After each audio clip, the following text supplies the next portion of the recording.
تذكر زمان كان فيه الطيب يذكر، وذاك المجتمع ما فيه منكر، وكل كان مشغول بحاله.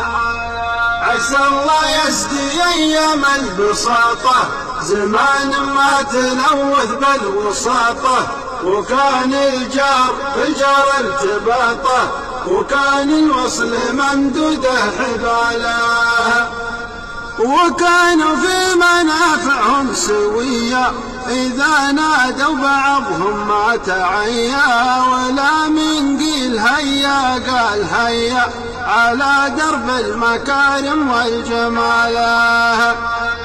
وكان الشخص يسمع قول عمه إذا ناداه حالا راح يمه، يلبي لو طلب روحه ودمه، وهذا سلم رواد الشكاله.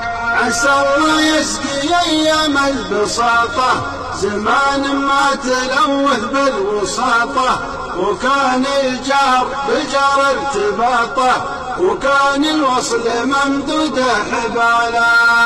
نهار العيد يلتم الجماعة على ضحك وسواليف وطاعة، وزاروا بعضهم في نصف ساعة ولو ما يشربون إلا بياله. وكان الغيث ينزل كل ليلة نرى المطلع لنا سلسلة، وصارت الأرض بالخضرة جميلة، وشكل العشب من شافه سعاله. عسى الله يسقي أيام البساطة زمان ما تلوث بالوساطة، وكان الجار بالجار ارتباطه، وكان الوصل ممدوده حباله. وهذه كانت أحوال القدامى إذا استسقوها طلوا بلا الغمامة، عليهم يا رب مني سلامة عدد من يذكر الله بابتهاله.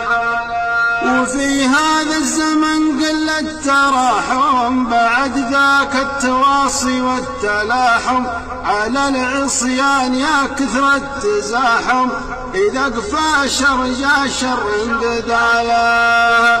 عسى الله يسقي أيام البساطة زمان ما تلوث بالوساطة، وكان الجار بالجار ارتباطه، وكان الوصل ممدوده حباله. كثير الناس يهوون التقاطع بعد ما كان نجم الوصل ساطع، بار السيف الحسد مسلول قاطع، كثير من هجر عمه وخاله.